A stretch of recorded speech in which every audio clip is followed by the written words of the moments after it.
Hello guys, so we are live now. Today I'm going to sharing a most important topic of environmental chemistry which is biodistribution of element. Long type के question है environment chemistry की जो भी classes मैंने share की हैं वो सभी मोस्ट इंपॉर्टेंट टॉपिक्स पे हैं, सो आप प्लेलिस्ट चेकआउट कर सकते हो। अगर आपको मेरे नोट्स की या पीडीएफ बुक चाहिए एमएससी की किसी भी सेमेस्टर की तो सभी की लिंक डिस्क्रिप्शन में है, वीडियो का डिस्क्रिप्शन आप चेकआउट कर लेना। So without any further do let's get started.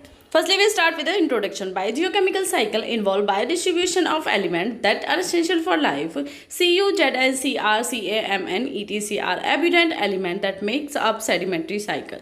यानी कि जो आपका बायोडिस्ट्रीब्यूशन है एनवायरनमेंट में वो आपका मिक्स होकर बायोजियोकेमिकल साइकिल बनाता है, यू नो दिस। तो उसमें क्या है, कुछ एलिमेंट्स हैं जिनका जो डिस्ट्रीब्यूशन है वो इस बेस पे किया गया है कि आपके एनवायरनमेंट में वो मिलने बहुत ज़्यादा ज़रूरी होते हैं और सबकी अपनी अपनी इंपॉर्टेंस होती है। इसमें आपके जो मोस्टली एग्जाम्पल्स हैं वो है Cu, Zn, Cr, Ca, Mn। Now one by one हम सभी एलिमेंट्स की जो इंपॉर्टेंस है उन्हें डिस्क्राइब करेंगे। So first one is copper. So copper is required as a trace element for both plants and animals but its extra amount is toxic. Copper has ability to form complex with ligand having nitrogen donor atom. Means जो आपका copper है आपको पता है वो आपके animals and plants दोनों के लिए यूजफुल होता है, दोनों को रिक्वायरमेंट होती है अपनी ग्रोथ के लिए, अपने लाइफस्टाइल के लिए कॉपर की। बट अगर इसकी एक्स्ट्रा अमाउंट उन्हें दी जाती है तो वो उनके लिए टॉक्सिक भी हो सकती है। साथ ही साथ कॉपर में एबिलिटी होती है कि नाइट्रोजन डोनर जो एटम्स होते हैं उनके लिगेंड के साथ एक कॉम्प्लेक्स बॉन्ड फॉर्म करने की। Then at a low pH aqua complex of copper is the main species in natural fresh water which is equilibrium with a atmosphere. यानी कि जो लो पीएच होती है वो कॉम्प्लेक्स जो बनाता है आपका Cu नेचुरल फ्रेश वाटर की स्पीसीज के साथ, वो रिक्वायरमेंट होती है आपके एटमॉस्फेयर की। और ये आप बोल सकते हो कि आपका जो बायोजियोकेमिकल साइकिल है उसे सेडिमेंट्री साइकिल को कंप्लीट करने में कॉपर की मोस्ट इंपॉर्टेंस है। Second one is zinc. Zinc is essential trace element occur as 0.004% in the form of ZnS and ZnCO3। Means ये भी आपका एसेंशियल एलिमेंट है बट इसकी जो अकरेंस होती है वो सिर्फ 0.004% होती है एनवायरमेंट में, और मोस्टली आपको ZnS एंड ZnCO3 की फॉर्म में ही आपके एटमॉस्फेयर में मिलता है। Several zinc enzyme act as a catalyst for RNA and DNA metabolism. यानी कि काफ़ी जिंक के ऐसे एंजाइम्स हैं जो कैटलिस्ट की तरह वर्क करते हैं आपके RNA और DNA के मेटाबॉलिज्म में। Now move on to the third one which is chromium. Chromium in the earth crust at about 200 level and sea water and 3 ppb। Means इसको जो लेवल होता है अर्थ क्रस्ट पे वो आपका 200 तक मिल सकता है एंड सी वाटर में अगर आप उसे चेकआउट करते हो तो वो आपका 3 ppb तक होता है। In nature Cr occur as a chromium iron RFeO and Cr2O2। यानी कि नेचर में जो फॉर्म में मिलता है वो आपका FeO पॉइंट Cr2SO2 की फॉर्म में ही आपको मिलेगा क्रोमियम आपके एनवायरनमेंट में। It's trace amount essential for rain but higher level are toxic. Rain जो होती है उसके लिए जो आपका मोस्ट इंपॉर्टेंट एलिमेंट है वो क्रोमियम है, क्योंकि क्रोमियम पे वर्षा बारिश जो है वो डिपेंड करती है। बट येस, इसकी अगर हायर अमाउंट हो जाती है, हायर लेवल हो जाता है तो वो टॉक्सिक हो जाता है। Now move on to the fourth one which is calcium. Calcium is one of the most abundant element that makes up sedimentary cycle. Consider the major abiotic and biotic process on land and water. OA, CPS, etc are the gaseous element that make up the gaseous cycle in an environment. Calcium जो है वो आपके environment के लिए most important है आपके sedimentary cycle को complete करने के लिए। अगर आपने सेडिमेंट्री साइकिल ही नहीं समझा है तो उसका अलग से क्लासेस है, आपको वो चेकआउट करनी पड़ेगी।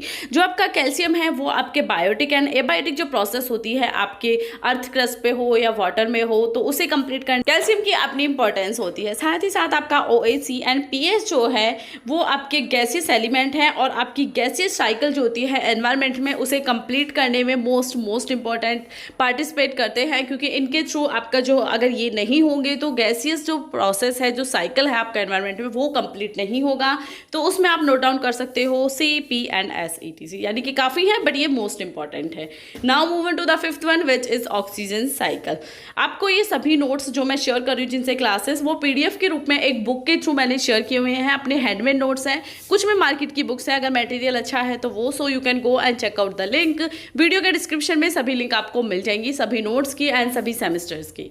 ठीक है, ऑक्सीजन साइकिल में हम करेंगे कि oxygen cycle divided into 3 part. First one is atmosphere, second is biosphere and third is earth crust. ठीक है, the main factor of O2 cycle is photosynthesis and respiration of plants and animals. आपको पता है कि oxygen आपके animals के लिए, plant के लिए, सभी के लिए इंपॉर्टेंट है, और जो आपका ऑक्सीजन आपके सेडिमेंट्री साइकिल या बायोजियोकेमिकल आप साइकिल बोल सकते हो, उसमें जो इंपॉर्टेंटली पार्ट करता है वो एज अ फोटोसिंथेसिस के प्रोसेस में, एंड आपका रेस्पिरेशन जो होता है एनिमल्स और प्लांट्स में, उसमें मोस्ट इंपॉर्टेंटली पार्टिसिपेट करता है। And this is responsible for modern earth atmosphere and life on earth. यानी कि जो चेंजेस हुए हैं आपके एनवायरनमेंट में, वो उसके भी पीछे कहीं ना कहीं ऑक्सीजन होता है। ठीक है, सो कंप्लीट है। आप नोट्स डाउनलोड करना चाहते हो आप बाय कर सकते हो, बट आप नहीं भी चाहते तो आप स्क्रीनशॉट ले सकते हो। मेनली मैं कोशिश करती हूँ कि वीडियो के एंड में एक स्लो मोशन में आप सबके लिए क्लिप ऐड कर दूं, जिससे कि आप सब मेरे नोट्स के हैंडमेड जो नोट्स है उनका स्क्रीनशॉट ले पाओ एंड इजीली अपने हैंडमेड नोट्स बना पाओ। तो क्लासेस के एंड में एक क्लिप होती है, एक फोटो इंसर्ट होते हैं, जिसके थ्रू आप स्क्रीनशॉट लेके अपने नोट्स बना सकते हो। ठीक है, ये उनके लिए है जो बाय नहीं कर सकते। बाय कर सकते हो, बहुत अच्छा है, क्योंकि आपका टाइम भी सेव होता है, बट नहीं कर सकते तो जरूरी नहीं है कि आपको क्लासेस लेने के लिए, अपने नोट्स बनाने के लिए पैसे ही देने हैं। No, you can go and check out my all videos. So next one is sulphur cycle. Sulfur cycle is very important for life because sulfur is essential element, being a constituent in a essential element, and sulfur is essential nutrient for plant and microorganism. Mineral form of sulfur include FeS2 and CaSO4. Sulfur exists in organic matter in both carbon bonded and oxygen bonding. यानी कि जो sulphur है वो आपके लिए most important है, क्योंकि sulphur की फॉर्म में जो आपके प्लांट एंड माइक्रो ऑर्गेनिज्म को न्यूट्रिएंट चाहिए होते हैं वो उन्हें सल्फर की फॉर्म में ही मिलते हैं। पहले मैंने जो थ्योरी लिखी थी वो डिस्क्राइब की थी, अब उसे हम डिस्क्राइब करते हैं। और अगर हम बात करते हैं एनवायरनमेंट में किस फॉर्म में मिलता है, तो मेनली FeS2 एंड CaSO4 की फॉर्म में ही आपको सल्फर आपकी साइकिल में मिलता है, आपके एनवायरनमेंट में मिलता है, sorry. Then sulphur exist in organic matter in both carbon bonding and oxygen bonding. यानी कि ऐसा नहीं है कि सल्फर आपको कार्बन बॉन्डिंग में नहीं मिलेगा, ऑक्सीजन बॉन्डिंग में नहीं मिलेगा, ये दोनों में मिलता है। क्योंकि आप एग्जांपल देख सकते हो, FeS2 हो गया एंड CaSO4 हो गया, तो इसमें आपके काफी ऐसे एलिमेंट्स आपको मिल जाएंगे, मॉलिक्यूल्स मिल जाएंगे, जिनमें कि सल्फर की कार्बन के साथ भी बॉन्डिंग होती है और ऑक्सीजन के साथ भी बॉन्डिंग होती है, जिसके थ्रू ये आपके प्लांट्स और एनिमल्स को न्यूट्रिएंट देने का वर्क करता है। So sulphur is also a most important element for biodistribution of element.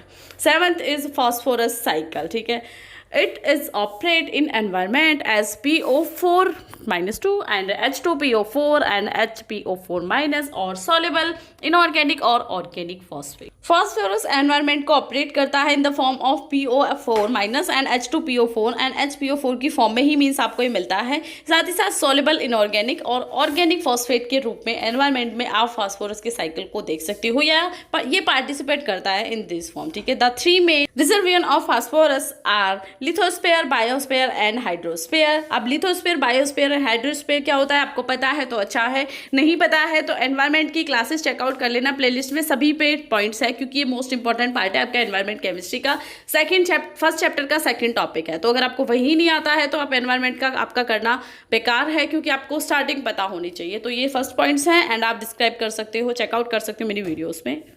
Next is phosphorus does not enter into environment, remaining mostly land, rocks and social minerals। यानी कि जो आपका फास्फोरस है वो आपके एनवायरनमेंट में ज़्यादा टाइम तक नहीं पाया जाता है, वो मोस्टली रॉक्स में, आपके लैंड्स में एंड सोशल जो मिनरल्स हैं उनकी फॉर्म में, उनमें ही आपको मिलता है। ठीक है, now move on to the 7th which is carbon cycle. Carbon cycle is one of the most important cycle because carbon very essential for elements and carbon is a major component of many minerals। Carbon का तो आपको पता है, carbon और oxygen का तो mainly सबको करने की जरूरत ही नहीं है, क्योंकि वो ऑलरेडी आपको पता है, बट फिर भी हमें नोट शेयर करने थे तो यहाँ पे कंप्लीट होता है आज का टॉपिक। आई होप आपको क्लियर समझ आया है, क्योंकि बेसिक लैंग्वेज में मैंने समझाया, आप सबका हमेशा इशू रहता है हिंदी यूज़ करो, तो हिंदी में समझाया है। आई होप क्लासेस आपकी कंप्लीट हुई हैं। अब मैं लास्ट में एक स्मॉल क्लिप ऐड कर देती हूँ, जिसके थ्रू आप स्क्रीनशॉट लेके रख सकते हो। अगर आप नोट्स डाउनलोड नहीं करना चाहते, उसके पीछे कुछ भी वजह है, आई डोंट नो, बट आप चेकआउट कर सकते हो, बाय कर सकते हो तो अच्छा है, क्योंकि आपका टाइम सेव होता है, प्लस आपको बहुत अच्छे से नोट्स भी मिलते हैं। बट अगर आपके पास टाइम है तो आप स्क्रीनशॉट लेके अपने हैंडमेड नोट्स तैयार कर सकते हो, कोई प्रॉब्लम नहीं है। So thank you for watching.